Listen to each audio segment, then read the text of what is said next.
What's up, everybody? Welcome to IGN Plays Live. I'm Damon Hatfield. I'm joined by Dinga and Harvey from Arcane Studios. Hello. And they're going to play some Dishonored 2 for us. Thanks so much for coming by the IGN studio today. Yeah, thanks. Thanks for having us. So what are you going to show us today? What we're going to do today is an Emily playthrough of the Royal Conservatory, and we're going to focus today on the non-lethal elimination for Brianna Ashworth, the major target for the mission. Very cool. One thing I've got to say is if you're worried about spoilers, this is going to be spoiler heavy. Oof. So, you know, go in knowing that. Just a heads up. Yeah, so you're saying this should be a little bit deeper dive area than you've shown before, right? Yeah, for sure. And, you know, we just started showing the Royal Conservatory mission yesterday. This is like, you're some of the first people to see it. Starts out in the evening. We're on the Dreadful Whale, looking out over Karnaka. We're playing as Emily, who's the new character for Dishonored 2. This is Megan Foster, the captain of the ship.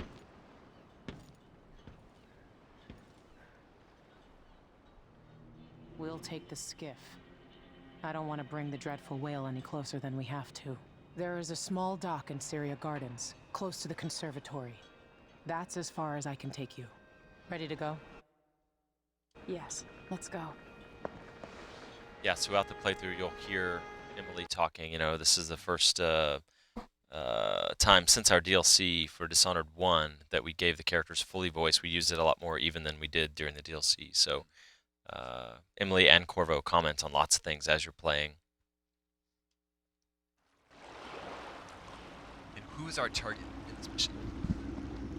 There'll be a Grand Guard presence outside the Royal Conservatory. Inside, be prepared for anything. Ashworth runs with an eclectic crowd. They'll be the real danger. I thought it was better let Megan answer you. How you met Ashworth. I know you would. Trust me. Ashworth is important to Delilah. Which brings up something else. You might be able to exploit the Abbey of the Everyman in removing Ashworth from play. Turns out the Vice Overseer in Karnaka has been watching Ashworth from a hidden outpost near the Royal Conservatory. Check it out first if you want more options. So Megan Remember, is... if she's still working with Delilah, Ashworth is a grave threat. She's voiced Thanks, by Rosario Dawson. See you soon. Oh, very cool. And we really had fun working with her. Yeah. With this skiff ride in, Dinga could, if he wanted, hang out and talk to her and get more tidbits of information, but the main point, it sends you after Ashworth, the curator of the Royal Conservatory, but it also clues you into a secondary goal here. Liam Byrne is the vice overseer for Sarkonos, for Karnaka, and he has an office here, a little spying outpost. Keep track of all the decrees. One of the pieces of feedback we got last time was people wanted a little bit more of a living world, so characters scattered around, not such a sterile environment, which we had in the first game because of the rat plague. But so the world is a little more populated. There are more neutral territories. Almost all the missions have some sort of like setup like this, where there's an urban area with apartments and shops and a series of black market shops hidden across the game that you can, where you can buy things. It's Emily's Shadow Walk power. Very grizzly. Yeah, so non-lethal just refers to the main target. Two targets, yeah. Yeah, absolutely. That's a good point. We're not going full non-lethal in this playthrough, obviously. We can put that guy back together. He's not dead yet. Were you peeking over, Dinga? Because last time we used lean left, right around cover, but we do that again, but we also let you peek over so you can sort of lean up, if you know what I mean. It's very useful sometimes for like peering over ledges and things like that. Taken right from under their noses. Its nerves are shot. Something unsavory going on. Lots of overheard conversations, some of which add to the character of the world or the situation in the mission. Some of which are just color. Yeah, you had an impressive voice cast for the first game too. Do you have like a wish list of actors that you'd like to work with, and you just reach out and? Whenever we talk about that stuff, like, it's always worth pointing out that... Oh, okay, this guy's sleeping in a chair. It's always worth pointing out that we love our actors that whose names you don't recognize as much as we love the celebrities. They're both great to work with in different ways. Very often these voice actors who've just been doing it for years are just so talented. Yeah. And they're so fun to work with. They're excited about the work. You know, April Stewart voiced the Empress in the first game for us, and she's the voice of the Heart.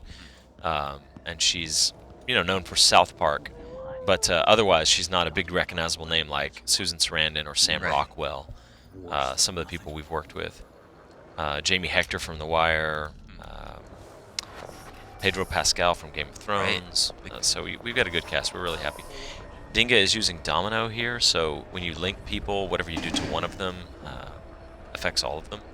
And currently, he's got it on the 2 guards ahead of us. The Grand Serkonan guard and the officer to the right. So both one sleep dart took out both of them. It's a simple example of how Domino is efficient if you use it right.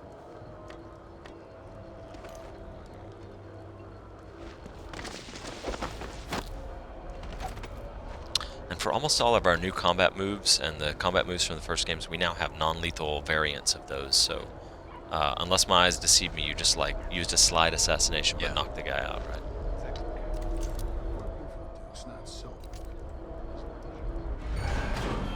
It's a windmill-powered wall of light.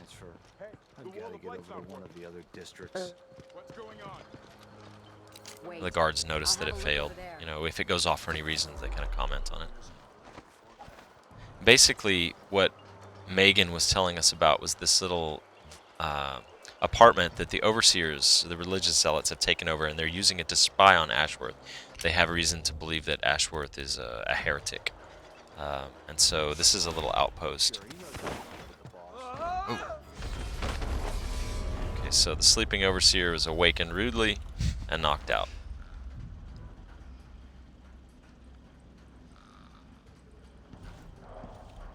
It's funny, the snoring feedback is, it's a little, you know, it's a little funny sometimes, but it's such good feedback, and when we've tried the game without it, it's very disturbing to you as a player to not know whether you actually killed the guy or knocked him out or whatever, and it's good feedback, you know, so. Good eye. I probably would have missed that. Brianna Ashworth, curator of the Royal Conservatory. For a while, I believed Ashworth has some connection to the occult in Karnaca. Something is happening that I don't understand.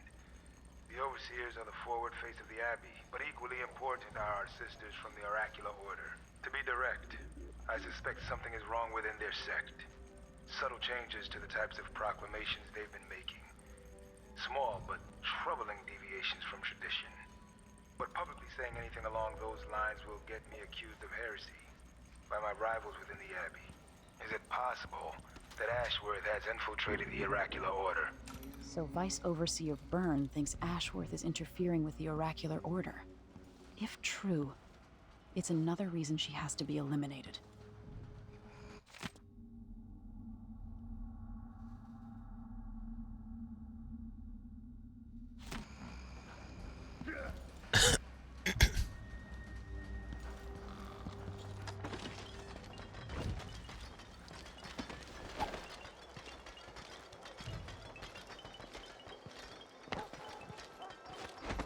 You mentioned taking some player feedback from the first game about wanting a little bit more of a living, breathing world.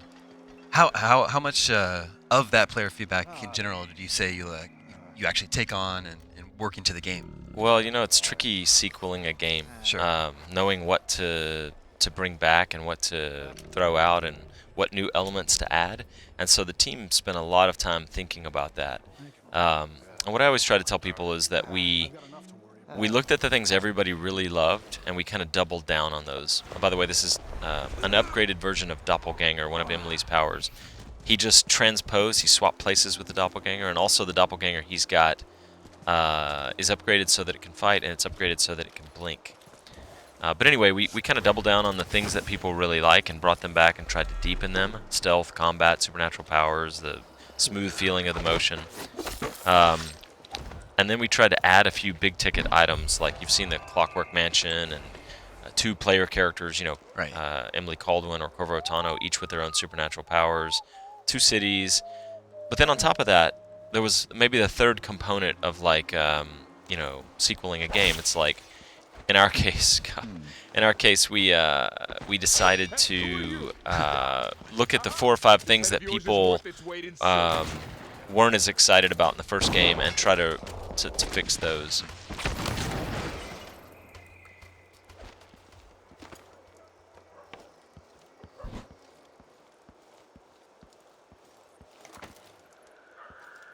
So there's a watchtower up ahead, and the Royal Conservatory building is just behind it. The Royal Conservatory. What do those walls hide? So I am seeing some tutorials pop up. Are we still pretty early in the game at this point? No, it's just that they're dynamic, so the fact that we're starting halfway through the game means that we haven't hit them before, so the game is detecting that and popping them. And you can turn that off.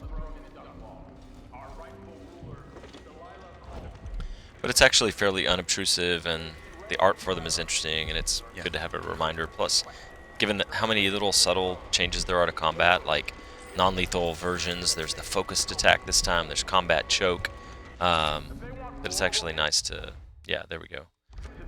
Little info on bone charms. You can craft them this time. Nice. This one basically makes your pistol do a little more damage. The ones that you craft can have up to 4 traits, 5 if it's a corrupt bone charm. But the ones you find in the world are generally very weaker unless you find a black bone charm.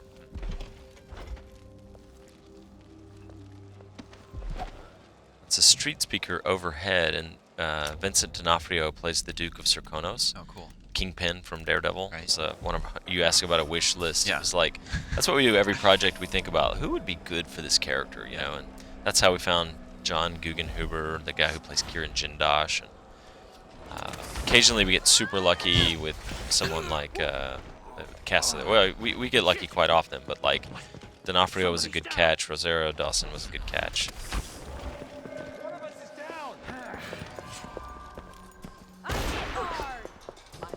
It'll be that sadistic crown killer. Once you have someone in a chokehold this time, you can kind of carry them around, use them as your shield, throw them. I don't want to die. And you can initiate choke in combat, which is if you throw them off balance, which is really nice for people that are trying to play through the entire game without killing anyone.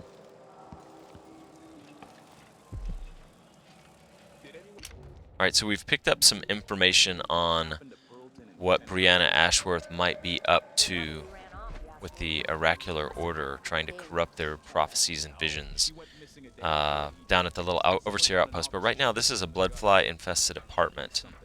And there's a side quest here related to the black market shop in the area. And the bloodflies they're fairly systemic. Like, if you're not close, they're generally resting. That's a nest keeper. A person whose mind has been colonized, basically, and is protective of the bloodflies. Blew his arms off. Yeah. But if you're not sneaking, the distance that you can get close to the nest where they get riled up is shorter.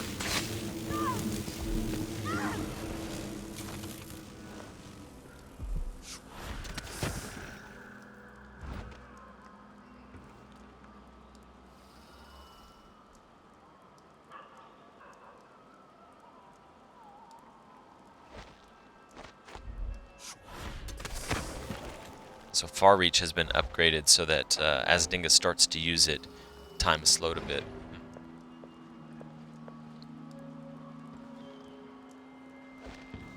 And by the way, we never introduced ourselves. I'm Harvey Smith, the creative director. This is Dinga Bakaba, the lead designer.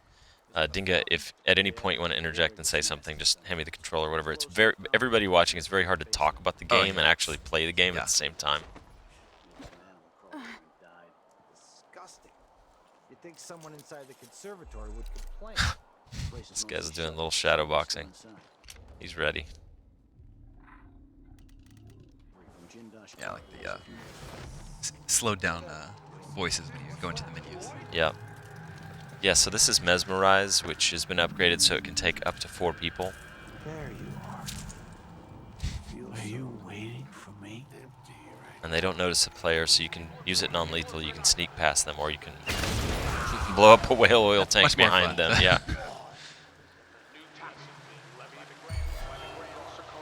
So obviously people heard that sound.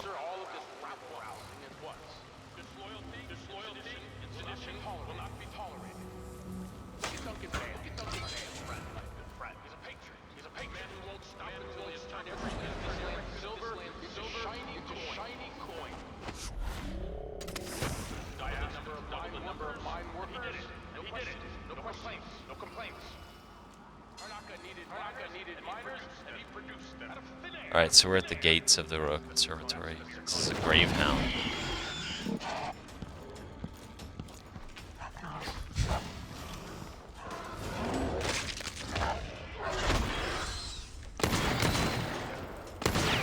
So Dinga has to destroy the skull, so that, but that was loud. So.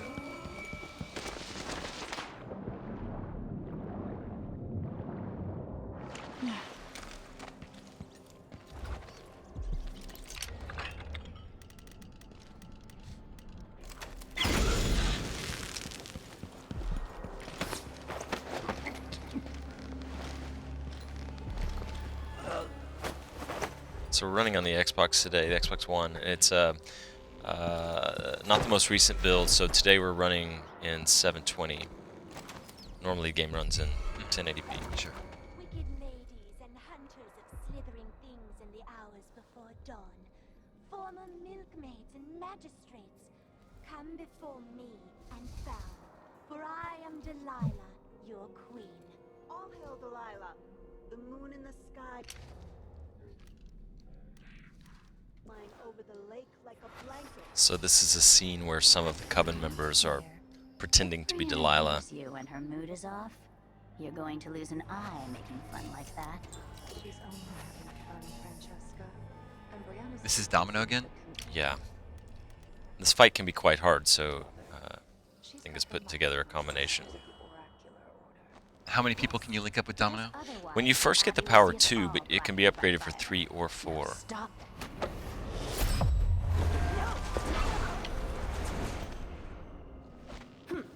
time to cry and quit. I will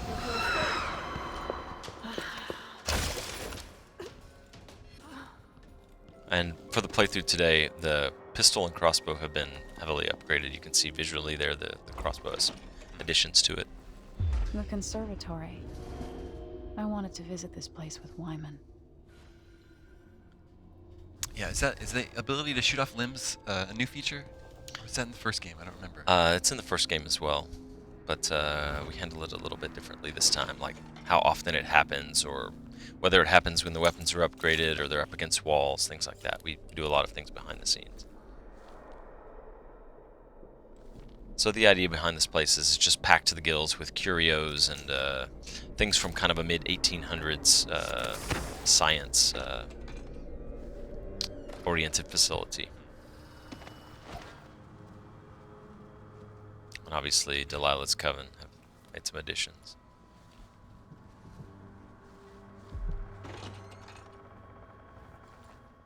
Maybe something with gull's eyes, or the bladder of a cat.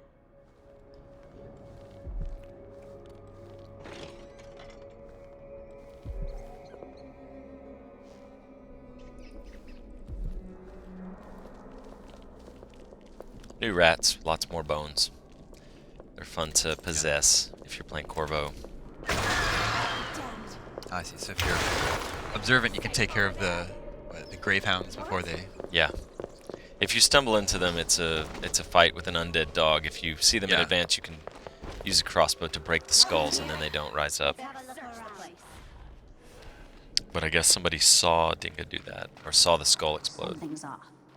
Pretty sure of it. Oh no, that's not what she said.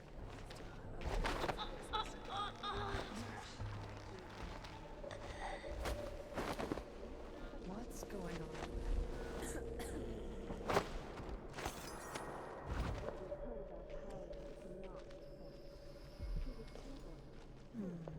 Someone there? This man carrying And what power does he hold over Brianna? So the witches are enemies in the game that can teleport, so their mobility is an interesting challenge unto itself. And spaces like this that have a lot of vertical layout, right? The layout is very vertical.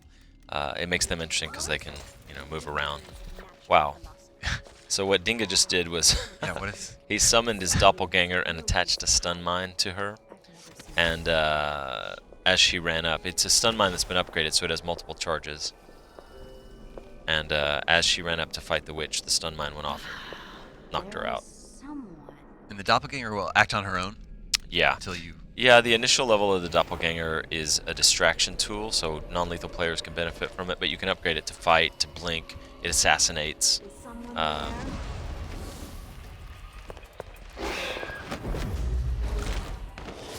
Shadow Walk can be used mostly for stealth if you want, or it can be used lethally like this.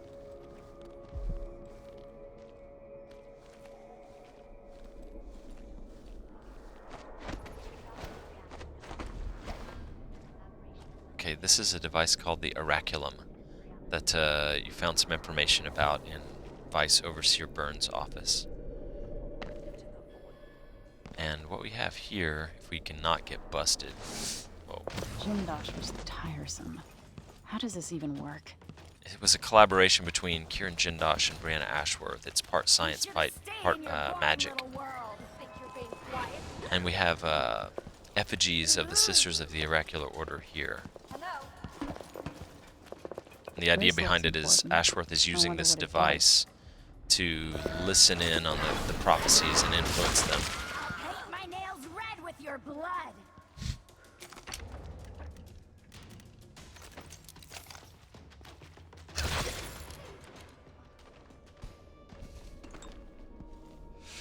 So Dinga, are you trying to show off all the different options that we have here for taking down enemies, or do you have your favorites? That you Yeah, stick actually, I'm to? just improvising Yeah. more than anything.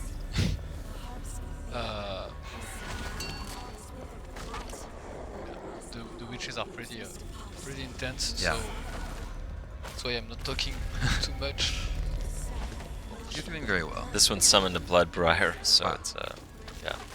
Yeah, you can tell the coloration of the witches, you can tell what their different power sets are. They all have some portion of Delilah's powers. You're almost dead, by the way. Good catch.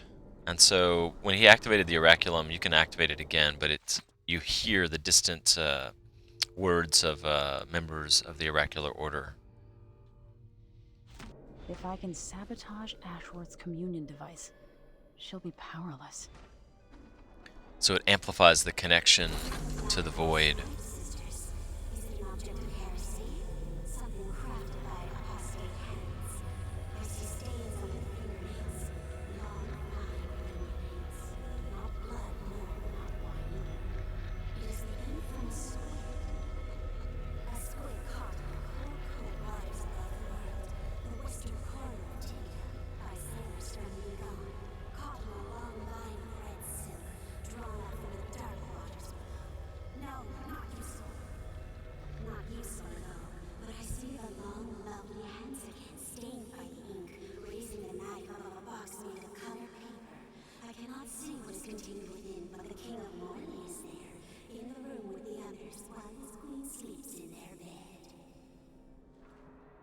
Whose voice were we just hearing? Sisters of the Oracular Order. So by using the Oraculum with the lenses that it has in it, on the effigies that Brianna Ashworth is kind of like a taxidermy, a macabre. Her magic takes kind of a macabre direction, and she taxidermies old bodies and then does things to them. And this is her office ahead.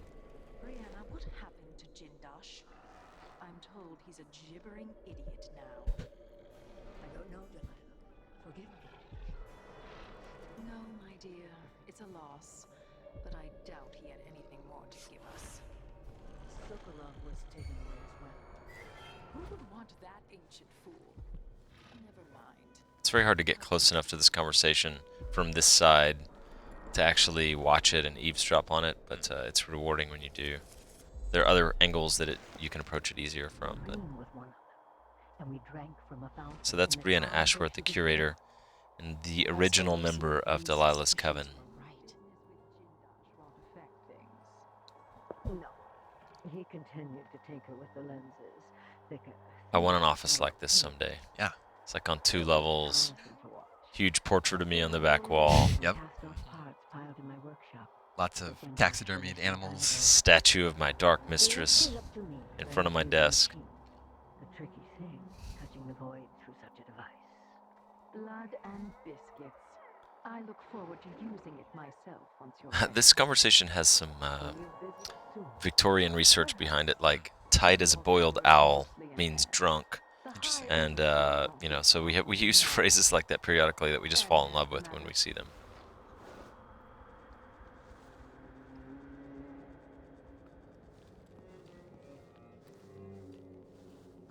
I've never had boiled owl myself, but... Yeah, I can't say I have either.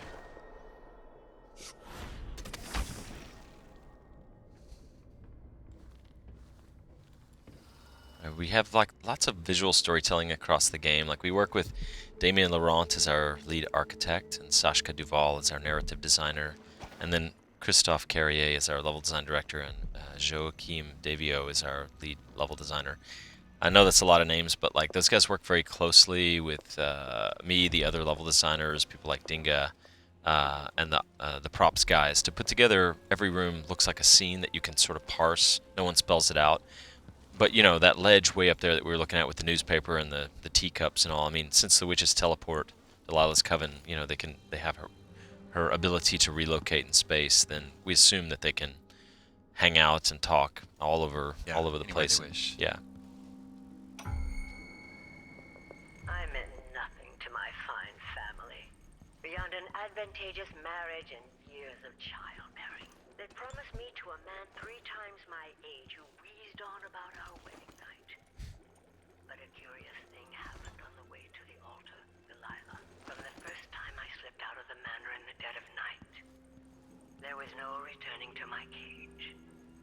That set of lenses could be switched with the lenses in the device. Looks like Kiran Jindosh made these alternate lenses for Ashworth's device. Now I can use them to sabotage it.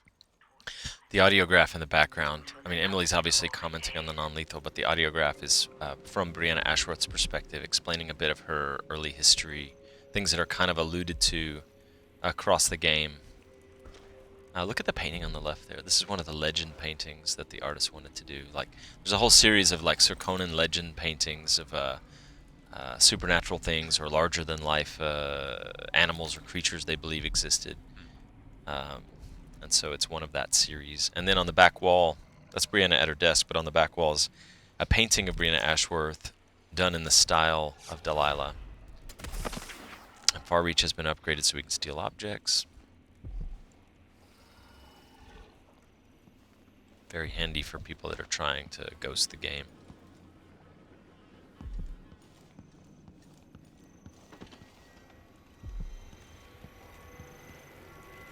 Oh, a black bone charm. So those are the really valuable ones? Yeah, you can find the common ones, you know, the minor superstitious powers from the perspective of the people in the world. You can make much more powerful ones. If you try to make one that's too powerful for your current level of bone charm crafting, you can accidentally end up with a corrupt one. But on top of that, we imply that there's some just like legendary black bone charms scattered through the world that are beyond what normal sorcerers can make, and that was one of those. Some of the NPCs that you face off against, some of the characters carry 1 or 2, and that gives them interesting abilities.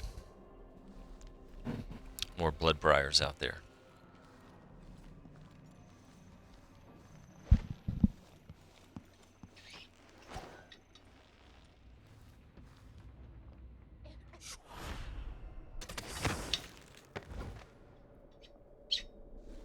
Okay, he's gonna swap out the lenses. Now to activate it and sever Ashworth's connection to the void.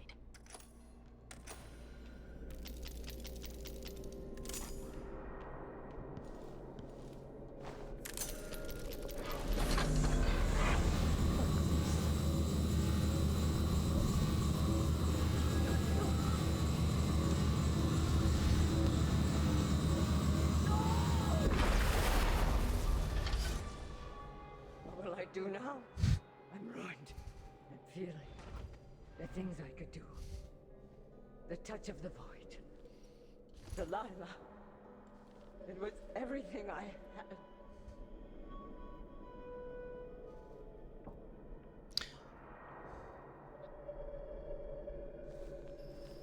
So Brianna Ashworth has been rendered incapable of using magic. You want to go back to the office and talk to you know who?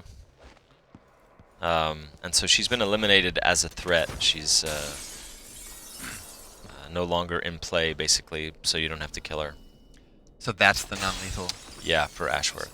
Although to add injury to insult, Dinga stole her pistol. I noticed while she was at her weakest moment.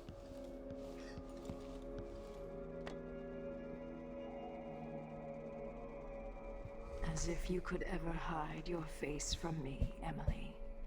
Little Black Sparrow, free from your cage at last. It's done.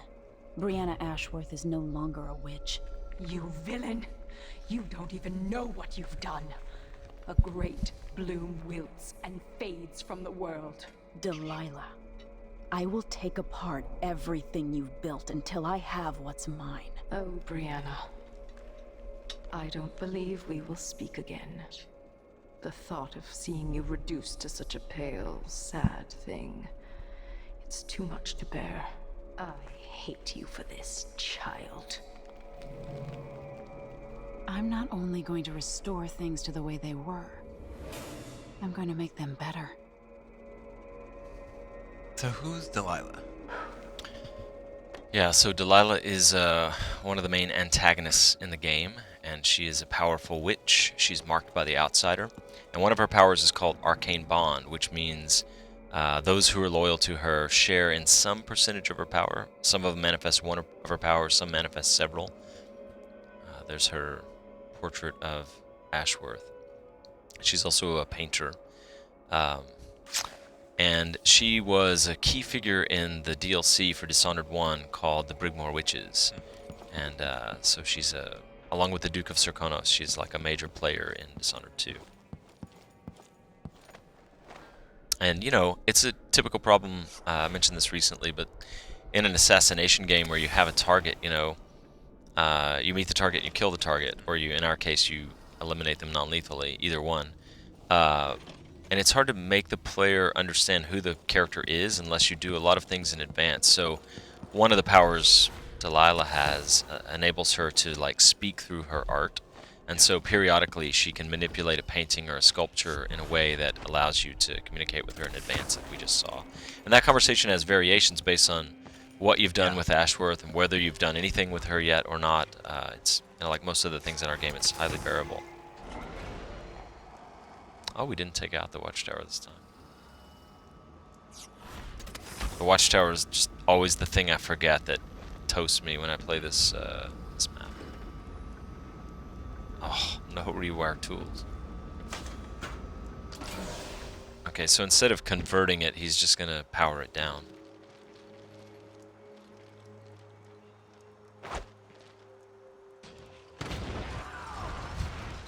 And so we've achieved our objective. Now do we have to escape?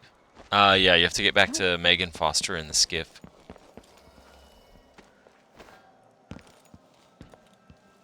You know, in the first game, you travel along with an older man named Samuel Beechworth, who we assume has died in the intervening years, although there's a callback to him or two. But this time, Megan, Captain of the Dreadful Whale, takes you around. Is nearby all the time, so she has a lot of color commentary on what's going on in the world. And Anton Sokolov, a character from the first game, also lives aboard the Dreadful Whale, and so they're close, and Sokolov is often around as well.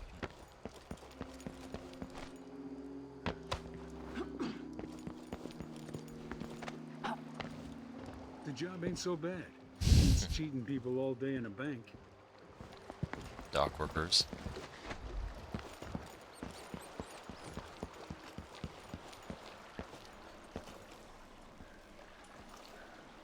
Okay. Nicely done. We can switch briefly to Corvo? Yeah, we've got 25 minutes left. Okay, or so, great. So we we're ended up perfect. with time for Yeah. that. So we're gonna switch over, play some Corvo. Yep. Uh, That's how the playthrough looks when you know exactly where to go and what to do, yeah, by the way. Yeah, yeah. Yeah, it would take me a bit longer on my playthrough, not knowing what I'm doing. Yeah, if you try to 100% this mission in particular, it's quite long. There's a lot of stuff to see. But are we playing the same mission with Corvo? Yeah. Okay. So Emily is voiced by Erica Luttrell. In the first game, Chloe Grace Moretz was Emily as a child, and this time as an adult, it's Erica Luttrell. And now as Corvo, of course, it's Stephen Russell, who was the voice of Garrett in the original Thief. Just like harmonious casting for us. The guy is just perfect for the part.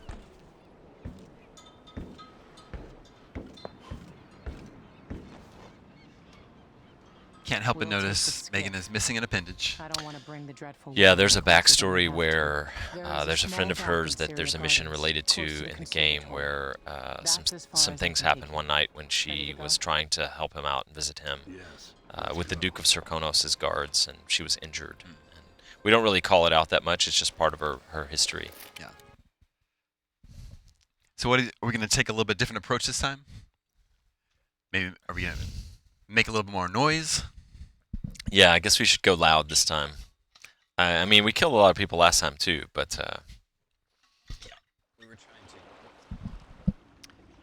we're generally trying to fly under the radar in that first playthrough.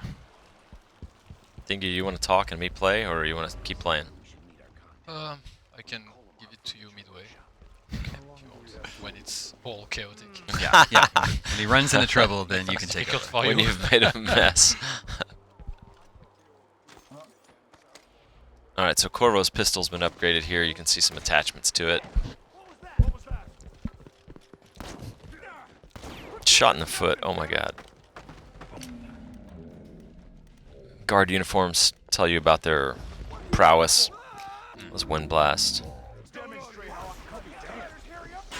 The red uniforms. Yeah, those are the officers, and they usually have a pistol. And then there's a veteran status as well. Okay, here we've possessed a rat. We're running around with our rat buddies, eating bodies. Nice. And we have some upgrades here where the rat swarm is larger than normal, works faster. Very bloody. And also an upgrade where they follow you. Pied Piper style. Gets rid of the bodies. Yeah. No mess.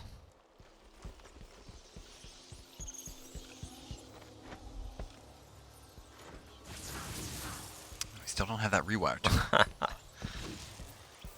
Oh, the rats ran through the wall of light.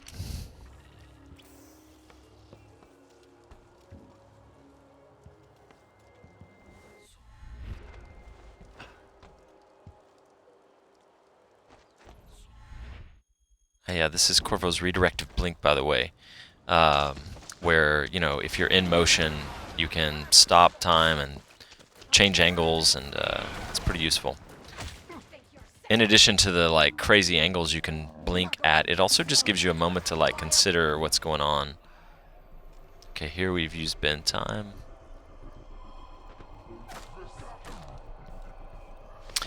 There's a change to bend time this time where you can, like what he did there was hit the left trigger to advance time a little bit, so you can kind of stream it forward.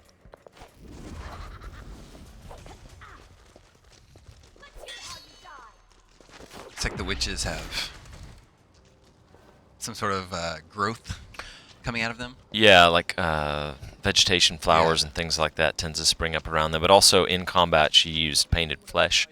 She became harder to hit, and you saw her skin turn black and red.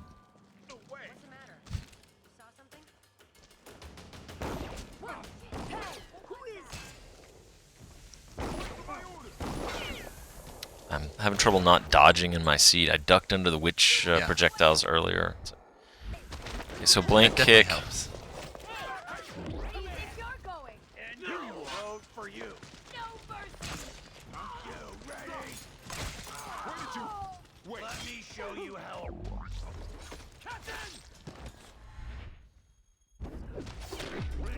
Ouch. Nicely done. Throwing a rock Yeah. in the middle of the fight. It's so funny. Sometimes they resort to that just for a projectile attack. Yeah. They pick up a brick or a broken bottle or whatever and throw it. Sometimes the fleeing enemies, when they panic, they flee, and sometimes they trip and fall. Yeah, that's nice. You can take advantage of it. Grenade.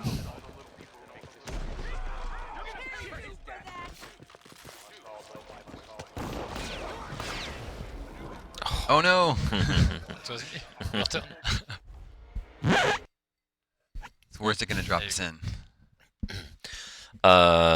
Did you save again, or is it going to go to the last checkpoint or something? Last checkpoint. Okay. Not far away. All right, I'm going to be quiet so Dinga can take over.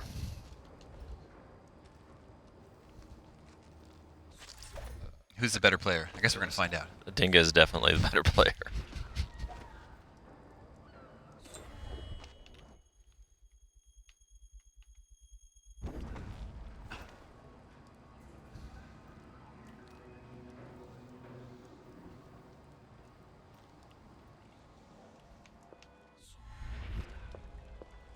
Melinda, you look great.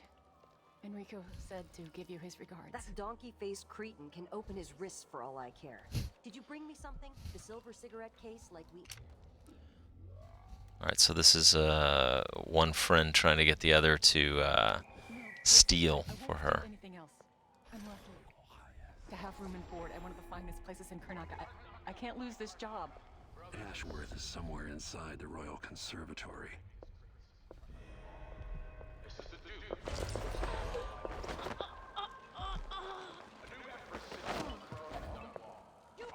Oop. Yeah. I meant to throw over the ledge, but that didn't work out, so... That works too.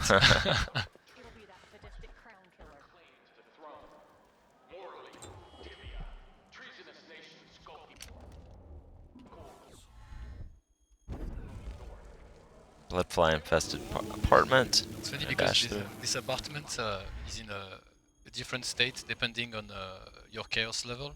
So if I went there with Emily, this apartment wouldn't be ridden with bloodflies. So yeah, like the world is in high chaos in this playthrough.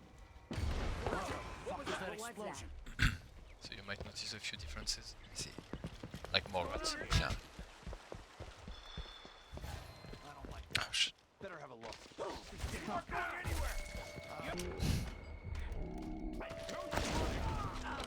Explosive bullets. Kneel down to your bed. What? Somebody's down. Hey, where do you You've think been you're found going? guilty of standing in my way. Oh, shit.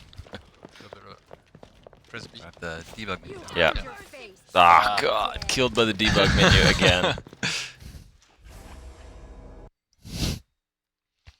We're having more difficulty this time. Maybe it's easier to try to stealth the way through.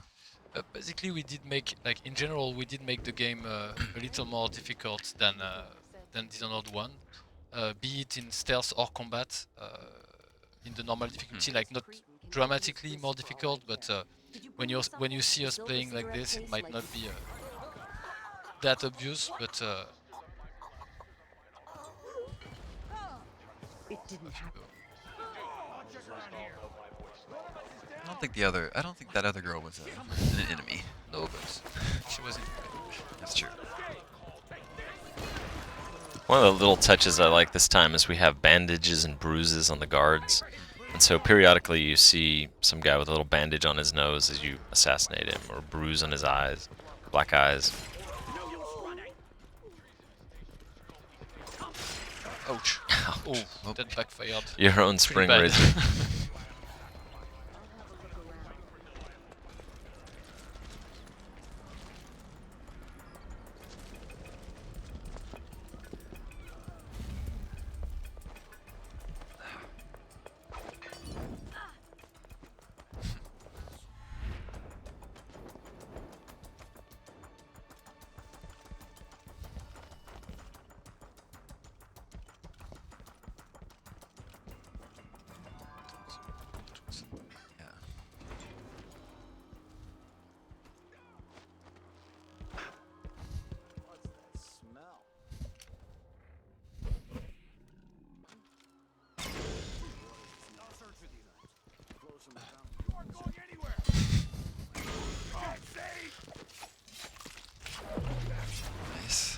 So the howling bolts put off a lot of sparks and they briefly blind people. That guy panicked, tried to run. Didn't help. Ah, the rewire tool.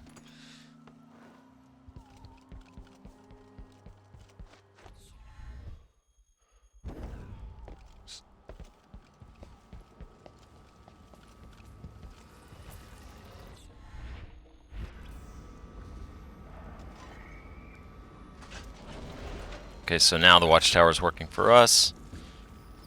Looking for our enemies. And if it spots them, what happens? It fires at them, yeah. Got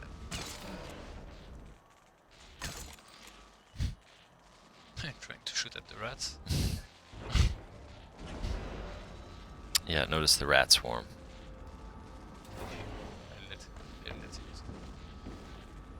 Let's job. Ah. Be careful. We watch a lot of people play their first time. They try to blink through a wall of light. And turns them to ash. Yeah. Took out something there. So with jump upgraded and blink upgraded, he can get over the top like this.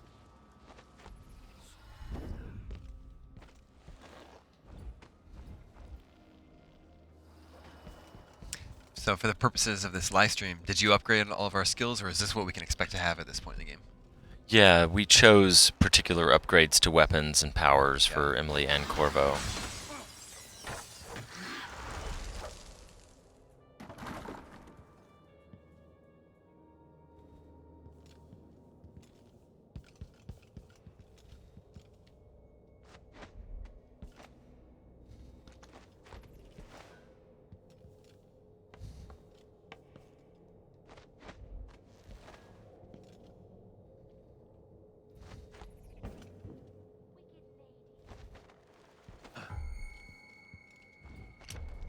Any flaming bolts?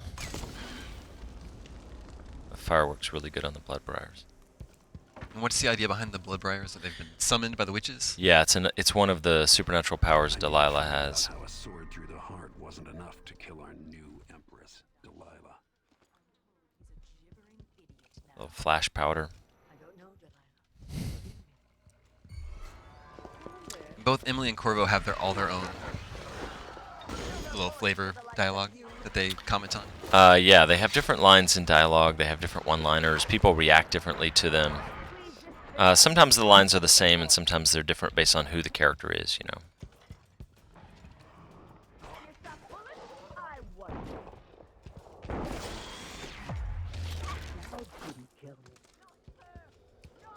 This time we're just going to kill our target. Yeah, we're trying. Took out the Grave Hound. I think we left a lot of witches back in the main room at our back too, so that could be a factor here.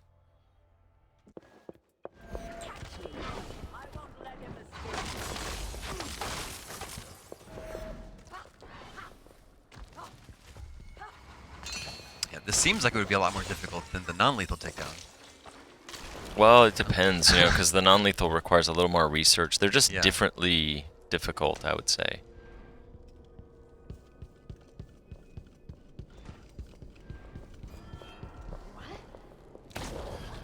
Over the ledge. So even though Ashworth is down, the witches here might take Dinga out. Yeah.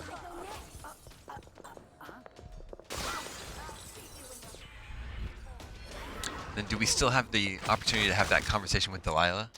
Yeah, based on different things that have happened, she'd respond differently. The fact that Brianna is dead, she definitely comments about that. There's also the painting in the room behind you. But As if you could ever hide your face from me, Royal Protector. I see you there, back in the city that spawned you. Brianna Ashworth is dead. You murdering bastard! You had no right. You couldn't possibly understand what Brianna meant to me. Just as I doubt you have any idea what I'd do to keep Emily from harm. Perhaps I'll take a hammer to her tonight and drop the pieces over the side of a ship halfway to Pandysia. I'm going to end your reign soon, Delilah. Your sword can't still my heart, but I welcome you to try. Yeah, so that's cool. So that shows how the conversation is different based on. Yeah, in that case, it's a minor variation, but yeah, the game is constantly trying to like respond to the way you did things. So in a one playthrough, it feels pretty organic to just go through and like, hey, the game's commenting on what I did. But what you don't realize is often there's a ton of variation behind the scenes. What? Yeah, we have the sword upgrade that allows you to block incoming projectiles. Actually, it's an enhancement. It's a supernatural. Yeah, it's reflexes, right? We've got just a few minutes left that we can use to exit the level. Yeah, using the elevator, riding in style.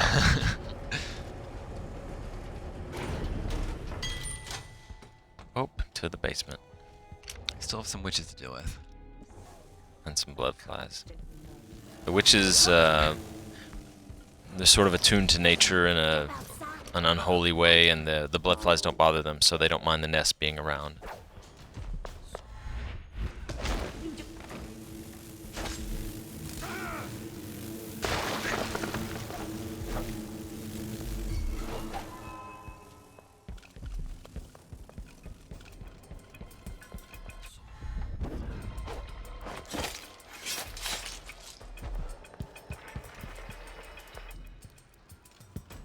So, one-way latch here so that you can... Yeah. I'll paint my nails red with your blood. Time to cry.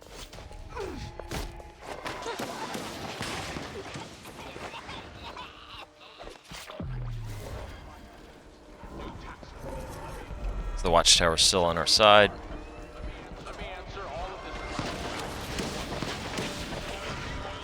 Shooting at more rats? Unclear. Guard witch, rats, not sure. I'm out wherever you are.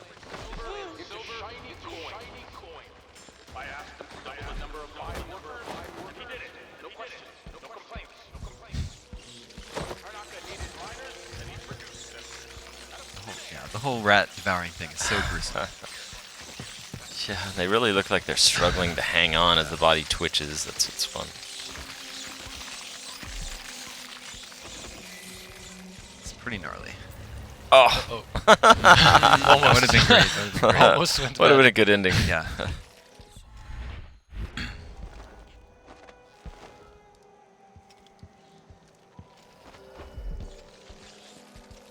And the flow in our level design is always an interesting topic because we give the player a lot of mobility powers and a lot of different pathways, and so we try to make it challenging from one direction, make it easier to come back the other way. There's a lot of tricks and institutional knowledge at Arcane that I'm very proud of our guys for, both the architects and the level designers.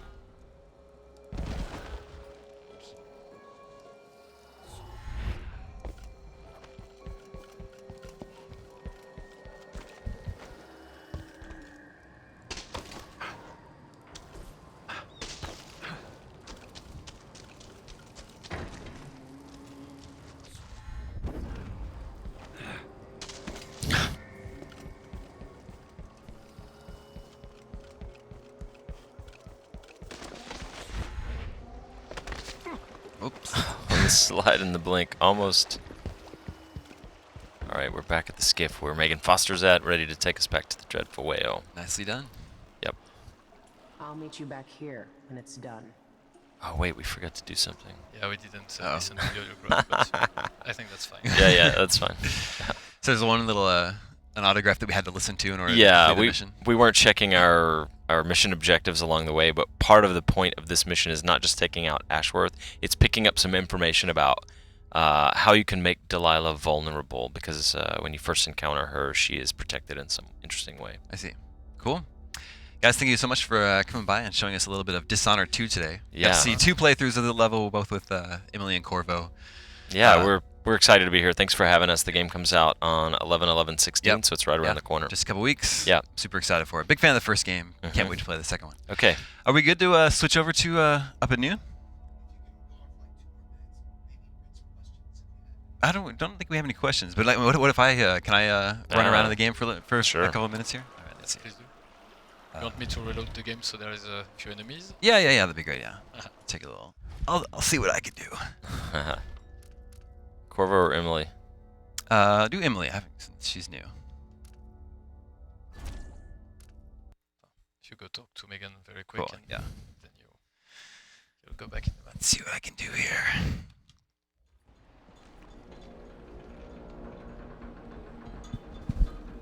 Down this way? Yeah. Can I invert the camera? Is that in here? Yes, you can. Oh, it's not controls.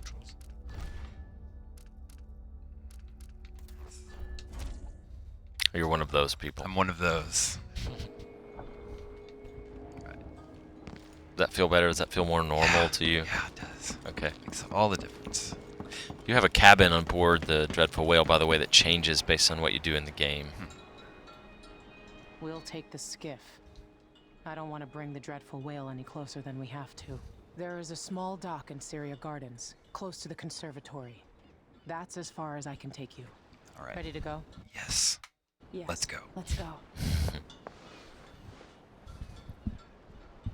So Emily covers her face with her scarf before she goes out.